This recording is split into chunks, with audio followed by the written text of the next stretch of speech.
Hvala vam što pratite. Moja tema danas se odnosi na sporazum koji je Savjet ministara navodno postigao sa USAID-om, sporazum koji u sebi ima skrivene namjere i koji ima u sebi koruptivne namjere, mada sam naziv tog sporazuma ili okvira u kojem to on rade vezan je za navodnu borbu protiv kriminala i korupcije. Ono što je novo u odnosu na prije je novo uspostavljena praksa da Savjet ministara prihvata implementaciju $8 milijuna preko onih organizacija, pretežno nevladinih, bez ikakve saglasnosti, potrebne procedure i upoznavanja s tom procedurom, bilo entitetskih ili nekih drugih organa. To je rušenje prakse i urušavanje ustavnog poretka, jer do sada u prethodnom sazivu ministara to se nije moglo dešavati. USAID je morao i mogao da donira svoja sredstva republičkim, odnosno zajedničkim institucijama i da se ta implementacija vrši na način kako je to predviđeno zakonima Bosne i Hercegovine, odnosno Republike Srpske. Sada s namjerom da se direktno miješa u unutrašnji život u Republici Srpskoj i Bosni i Hercegovini, USAID, a to je na bazi prakse koje je ranije osmišljena u američkoj ambasadi, odnosno današnja ambasadorka, ide zatim da se izbjegnu svi mogući organi i da se ta sredstva dodjeljuju pod navodnim plaštom borbe protiv kriminala i korupcije, dodjeljuju se upravo institucijama i organima koji su prikriveni, gdje nema transparentnosti, gdje nema nikakvog javnog uvida i to je ono što govori se o miješanju unutrašnje stvari, bez obzira što se pribavila formalna saglasnost Savjeta ministara koje možete vidjeti ovdje. U svakom slučaju vidljivo je da je ovo bila skrivena tačka dnevnog reda. Dakle, nakon ili prošle ili pretprošle sedmice, nakon svih tačaka dnevnog reda u okviru proširenog dnevnog reda odjednom se pojavila i ova tačka. Ovom nisu informisani organi Republike Srpske, niti su pak u tom pogledu u mogućnosti da na taj način, na bilo koji način prate te aktivnosti. Naše pitanje će se odnositi naša potraga, pa i čitava istraga, odnosit će se na tome kome se dodjeljuje ta sredstva i na koji način se one troše. Hoću da kažem da ta sredstva predviđena da budu izvan bilo kakvih fiskalnih obaveza i okvira i da to bude izvan finansijskog i pravnog sistema čitave Bosne i Hercegovine, a i same Republike Srpske. Imajući u vidu da smo ranije najavljivali da će u ovom vremenu, baš pred izbore, pojaviti se takozvana pomoć za borbu protiv ruskog utjecaja i sredstva koja su tada odobrena u okviru i ovih 8 miliona i još nekih miliona koji su odobrili britanska vlada. Želim samo da vam pokažem način na koji se to djeluje. Dakle, ovo je članak iz Sarajevskog lista oslobođenja u kome se pretenciozno govori o ruskom utjecaju ovdje u Republici Srpskoj. Tu je moja slika i neke još komentari su vezani isključivo za negativni što se tiče Republike Srpske, a skriveno i samo negdje na kraju stoji da ovaj projekat se finansira od strane organizacije iz inostranstva i da oni u pravilu ne dijele mišljenje koje je iznešeno u tekstu, ali je namjera da ovo postane tekst koji se treba konzumirati. Dakle, ovdje stoji da je projekat se realizira uz podršku SAD-a dijelom je finansiran grantom Ministarstva vanjskih poslova SAD-a. Mišljenje, nalazi, zaključci autora ne odražavaju nužno mišljenje, nalaze i zaključke State Departmenta, ali je omogućio da se ovo izda i ova bljuvotine da se napišu. Dakle, govori se o jednom perfidnom načinu utjecaja i miješanja u izborni proces koji je veoma vidljiv i ja želim da javnost u Republici Srpskoj upoznam s tim. Dakle, javnost mora da zna da dosadašnja praksa nije bila ovo i da nevladine organizacije koje oni biraju isključivo su konzumenti tog novca. To znači da moraju da rade po njihovim pravilima. I nemoguće, ako USAID daje, da je to priča o nevladinom utjecaju. To je direktno miješanje vlasti u sistem vlasti drugog entiteta, odnosno druge države. O tom ćemo se baviti u budućnosti i vjerujem da ćemo doći do svakog onoga u Republici Srpskoj ko bude koristio ovo sredstvo. Ne sa namjerom da spriječimo bilo kako drugčije ili neko drugo mišljenje koje bi iznosilo istinite podatke. Ne, to nam nije namjer. Ali isto tako je vidljivo da većina tih projekata završava tako što se oni koji nose te projekte, koji to realizuju, nisu obveznici ni plaćanja doprinosa, ni bilo kakvih fiskalnih obaveza koju u Republici Srpskoj treba da imaju. Ovo je skrivena podzemna aktivnost USAID-a i američke ambasade ovdje u Bosni i Hercegovini. Dakle, u svakom slučaju, naravno da smo znali da to i ranije rade, znali smo na koji način i šta žele da učini, ali očigledno da sva zalaganja koje smo mogli da čujemo iz Sjedinjenih Američkih Država o nemiješanju u unutrašnje stvari drugih zemalja padaju upravo ovdje na ovom mjestu. I s druge strane i na ovom mjestu ovdje. Dakle, mi znamo ko su subjekti koji su ranije primali bilo kakvu podršku od strane američke ambasade. Oni su uredno evidentirani u okviru našeg sistema, naše vlasti, našeg ministarstva i mi ćemo nastaviti dakle da to kontrolišemo i redovno ćemo obavještavati javnost o svem tom. Druga stvar koju sam želio ovdje da vam kažem i da potvrdim, nakon višednevne polemike o tome na koji šta se dešava, želim da potvrdim da 17. septembra ovdje u Banja Luci od 1 sat, od 13 sati popodne pa do večernjih sati će boraviti ministar inostranih poslova Ruske federacije gospodin Lavrov, koji će zajedno sa rukovodstvom Republike Srpske učestvovati i predstavnicama Srpske pravoslavne crkve i Ruske crkve učestvovati u osveštavanju temelja za izgradnju Rusko-srpskog centra. Mi smatramo da je to važan događaj kulturnog i vjerskog značaja i da će to omogućiti i pozivam javnost da tog 17. bude okupljena ovdje u Banja Luci. Jer smo kao vlada ranije obezbedili 3 miliona maraka za početak izgradnje ovog centra koji obuhvata ne samo vjerski objekat, nego i prostorije za razne kulturne manifestacije, pa čak i za boravak određenog broja ljudi. U svakom slučaju to je znači prilika da još jednom potvrdimo naše značajno prijateljstvo koje imamo sa Ruskom federacijom. U tome ne vidimo nikakvu podzemnu aktivnost, nego saradnju između dva bratska naroda i dvije zemlje koje se međusobno poštuju, prije svega Rusiju i Republiku Srpsku, i mi ćemo učiniti sve neophodne organizacione pripreme koje već teku i sa predstavnicama naše eparhije ovdje u Banja Luci, da to bude na najmogućem višem nivou učinjeno.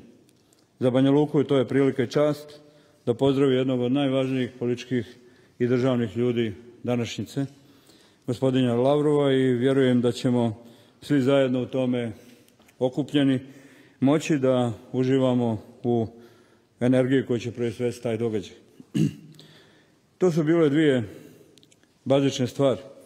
Hoću da kažem i treće pitanje koje sam mislio, to je suština onog što, dakle, ta tri pitanja. Stanje u Republici Srpskoj je stabilno. Ono odražava stabilnost političkih institucija. Raduje me jedinstvo koje smo postigli, političko jedinstvo koje smo postigli na pitanjima izvještaja o Srebrenici, i zahvaljujem se vladi Republike Srpske što je reagovala na način da je povukla taj izvještaj i što je iskazala namjeru formiranja komisije da će se doći ili pokušati navesti svi događaji vezano za taj prostor od perioda 1992. do 1995. godine. Dakle, u tom pogledu ukupnu političku atmosferu karakteriše ovo predizborno vrijeme. I to je razumljivo. Ono treba i jeste po svom karakteru sukobljavanje političkih stranaka i programa i projekata. 7. počinje zvanična predizborna kampanja.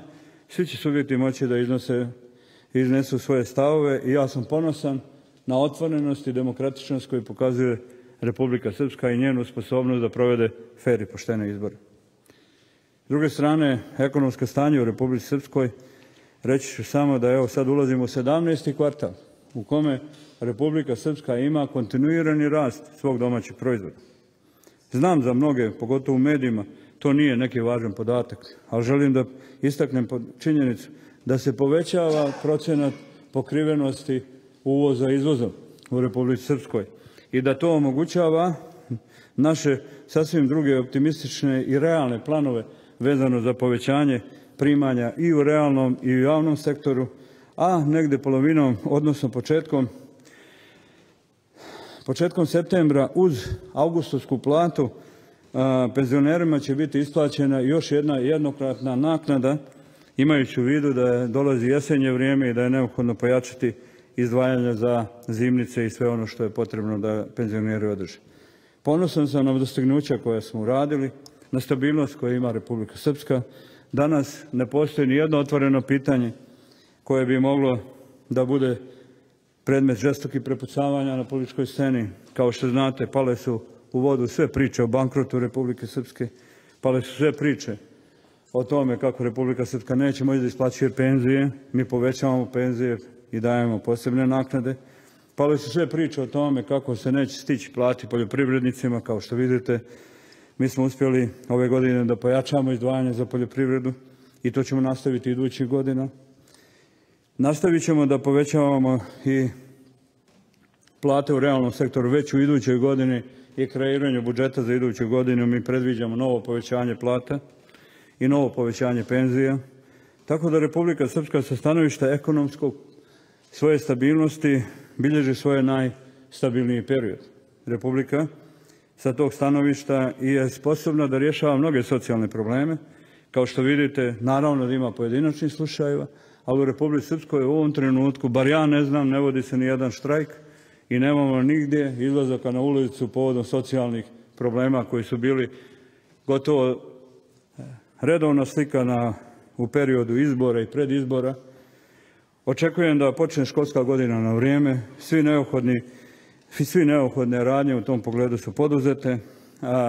Vjerujem da ćemo to učiniti na najbolji mogući način kako to pristoji u tom trenutku, ali želim isto da naglasim da smo ovim godinama iza nas gradili i opravljali mnoge školske objekte, ali ne sve, da smo izgradili značajne bolničke kapacitete i da završavamo sa izgradnjom bolnice u Doboju, završavamo proces rekonstrukcije izgradnje bolničkog sektora. Iduća godina želim da bude obilježena godinom investiranja u rekonstrukciju svih postojećih do sada nerekonstruisanih škola i školskih objekata i godinom u kojoj ćemo odvojiti značajan dio sredstava, u ovom trenutku vjerujemo da je dovoljno 70 miliona maraka, kako bismo podigli kapacitet naših banja, banjsko-rekreativnih centara, koje su i u javnom i u privatnom vlasništvu i time osposobili te banje da daju jedan novi kvalitet. A prije svega to je banja Mlječanica, banja Dvorovi, banja Slatina, pa i sama banja Vrućica, pa ovdje neki banjski kapaciteti kao što ovdje na ulazu u Banja Luku, Laktaši i sve banje koje imamo bit će u prilici da povećaju svoje korištenje ovih sredstava, da povećaju svoje kapacitete, a to znači da ponude značajnu novu vrijednost u turističkoj ponudi. Vjerujem dakle da je Republika Srpska, bez obzira na pokušaj da se pripiše nešto loše, danas dobro stoji. Danas smo i svih ovih dana radili. Mnogi od nas iz vlasti nisu ni išli na godišnje odmore, ali su svakako bili prisutni i u osjećaju i potrebi da čujemo narod i njegove probleme. Republika Srpska završava u ovim mjesecima, u septembru i početkom oktobra, značajan broj velikih globalnih projekata, o tom smo informisali javnost i završit ćemo to na najbolji mogući način. Klinički centar otvaramo 23. septembra, u međuvremenu niz novih radnih pobjeda Republike, autoput Doboj Banja Luka početkom oktobra i naravno početkom oktobra bolnica Istočno Sarajevo. Sve ćemo to učiniti zato što smo vrijedno radili prethodnih godina. Onda kada smo bili mnogo osporavani, a vjerujemo da ćemo sada biti mnogo hvaljeni. Svakako Republika Srpska sa ovom vlašću obezbedila je svoje najbolje funkcionisanje. Naravno da ima problema, naravno da ima i mjesta gdje nismo stigli i naravno da ima pitanja koje trebamo rješavati. A zato treba nova energija i vjerujem da period koji dolazi donijet će novu energiju. Hvala vam što ste me saslušali.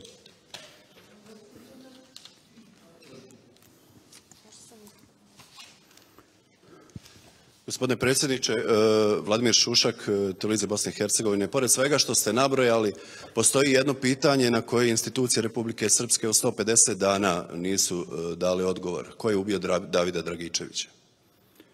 Institucije Republike Srpske, ako mislite na tužilaštvo ono treba da da odgovor. Ne ja, ni bilo ko, ni institucija predsjednika, ni vlada, ni policija koja jeste uključena u to, ali svakako to je pitanje za tužilaštvo. I vjerujem da imate dovoljno informacija i da ste trebali to da pitate tužioca, a ne Milorada Dodika. Ali isto tako vidimo mnogi da to žele da povežu na taj način. Znači, Republika Srpska je učinila sve što je u pitanju njene kapacitiranost, održana je sjednica parlamenta. I ono što sam ja uradio, sreću se sa tom porodicom, mislim da je pokazalo naše opredeljenje. Ovih dana razmišljam da bi definitivno klon bilo kakve vezanosti sumnje da Republika raspiše jednu novčanu naknadu za one koji dostave bilo kakvu informaciju o tom. Institucije Republike Srpske nemaju ništa s tim, žao mi je što nije bilo moguće sa tim pitanjem, ne mogu da dati odgovor na to pitanje, jer nije ni u tom učestvovalo. Da li i jeste ili nije neki pojedinac, to mi ne možemo da utvrdimo, to treba da utvrdi naravno tužioc i on će to, vjerujem, uraditi. I mislim da je to prava mjera i ono juče da se traži od tužioca odgovora, ne od Milorada Dodika, jer Milorad Dodik s tim nema nikakve veze. Gospodin Dodik, Snežana Mitrović, N1 televizija. Da li ova vaša današnja pres konferencija ima veze sa jučerašnjim objavljivanjem baze podataka Centra za istraživačko novinarstvo koji govori o bogatstvu političara, imovinskim kartonima, pa i vašem, pošto je poznato da je CIN osnovan novcem USAID-a? Pa naravno da, pa to je to. Ono što ja imam, evo je poznato, ne znam da li ste vi kao mlad novinar bili na mom imanju kad sam bio u prilici da vam dostavim sve na raspoloživo da to vidite. A spreman se i sad da to uradite, bit ćete impresionirani, to je jedan fin sređen prostor koji se kosi svaki treći, četvrti dan, pa zato izgleda fino i uredno i tamo je moja porodica uložila to što ima. Dakle, nemam pojma šta je taj centar objavio, da li jeste ili nije, da li je tu i Milorad Dodik, slobodno, ja sam predsjednik, svi imaju pravo da se raspituju o mom imovinskom stanju. Ja sam reći da sam ranijim nekim godinama i prije ove funkcije nešto bio bogatiji nego što ja sam danas, bez obzira šta to kome značilo ili kako to izgledalo, ali svakako lako je izvršiti uvid u sve to i vidjeti. Nikako korištenje javnih sredstava u svom periodu moga predsjednikovanja i na mjestu predsjednika vlade i republike nije korišteno za bilo kakve porodične ili lične aktivnosti. U svakom slučaju, dakle, naravno da ja to neću promijeniti one koji o tome misle drugčije. Spreman sam, dakle, sve što se toga tiče, osim hajki koje se dešavale i ponovo se otvaraju, da prihvatim svaki razgovor na tu temu. Dakle, nemam nijedan problem te vrste. U svakom slučaju, dakle, evidentno je, a koji je to centar, rekli ste? Odakle? A odakle je to istraživačko novinarstvo? Gdje je sjedište? Gdje je sjedište? Sarajevo. Dobar dan. A Srbija? A ko je tam glavni? Ne, molim vas, ako ćete moj odgovor, ja sada tražim vas odakle, ja ne znam. Dakle, kako se zove to? Centar za istraživačko novinarstvo, ko rukovodi s time? A ne znate? Hoćete da vam ja kažem? Ne, hoćete da vam ja kažem ko vodi? Je vam poznat ime Dino Jakić? Hoćete još nešto da kažem? Pa ja sam vama odgovorio, sam vi meni isto odgovorili. Šta znači to ime? Pa eto, pa vi provjerite, vi ste novinar. Meni znači svašta. Dakle, znači da se rukovodi centrom koji na bazi sredstava koji treba da uruše ovdje političke strukture u regionu koristi upravo termin i vrijeme da to učini na ovaj način. Tema imovine je ovdje stalno prisutna. Ovo nije ni skinuto sa dnevno. Molim? Imovina političara... A ne, ja ne želim da s vama polemišem. Ja sam rekao da nije neobičajno. Ali je isto tako pitanje kontinuiteta, je li tako? Jeste vi to slušali i prethodnom vremenu, to pitanje ovdje, jeste, je li tako? Eto, a zašto sad baš pred izbore? 5 dana pred izbore, jel? Jel 10 dana pred izbore? I to je normalno, jer se radi o izborima i to može da bude izborna tema. Ja samo hoću da kažem da je ovo... Pa imaju imovinske kartone. Svi smo to dužni bili potpisati kad su stavljeni na listu. Uzmite izborni karton. Molim? Pa vi koliko ja vidim, vi svi radite tamo. A kako, šta vi sad znate, ja ne znam. Dakle, ima imovinski karton i u njemu stoji podaci o imovini. Vi jedino ako nešto želite da bude važno, to je da nađete nešto što nije navedeno u tom imovinskom kartonu. Ja to slažem se. A ja sam u svoj imovinski karton naveo sve. Sljedeće pitanje. Predsjedniče Boris. Pa ne, mi razmišljamo o tome, ako to bude dio, nismo mi donijeli odluku. Ali ja mislim da postoji spremnost ovdje da vidimo i da kažem, evo, može bilo koja institucija da se dostave podaci o tome. Da smo recimo spremni da damo 500.000 maraka za svaku relevantnu informaciju koja nas dovodi do toga. Dakle, ja samo hoću da kažem da mi nemamo šta da krijemo u tom pogledu. Ako vi mislite, evo, javnost misli da bi to bilo dobro, ja sam spreman da to uradim.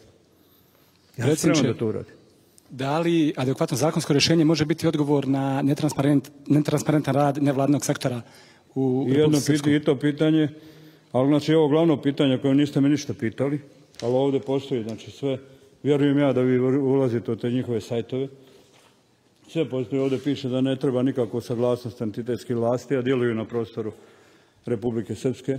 Znate, radi se o stranom novcu i radi se o agencijama koje su pod utjecajem stranih faktora zato što primaju novac iz stranih izvora. Prema tome, mislim da je vrijeme da se pobunimo na tu temu. Sve prethodne godine oni su to radili, ali ovaj put ćemo se pobuniti. U Americi ne možete donesete ni jedan fenig sredstava u američki sistem, a da nije registrovan kod Ministarstva pravde Sjedinjenih Američkih Država. Ako hoćete da lobirate ili da pomognete nekoga, koja organizacija, pa čak ni naša dijaspora. Ako mi sad htjeli podržati neku aktivnost, tamo moramo da prijavimo Ministarstvo pravde Sjedinjenih Američkih Država. Sad će neko reći, a zašto sad mi se upoređujemo s njima? A zašto ne? Ako je do pravnog pitanja, onda zašto ne? Zašto za njih važi jedna praksa, a za nas važi sasvim jedna druga praksa? Ovo je podrivanje sistema, ovo je miješanje u politički proces i izborni proces od strane USAID. Hvala lijepo.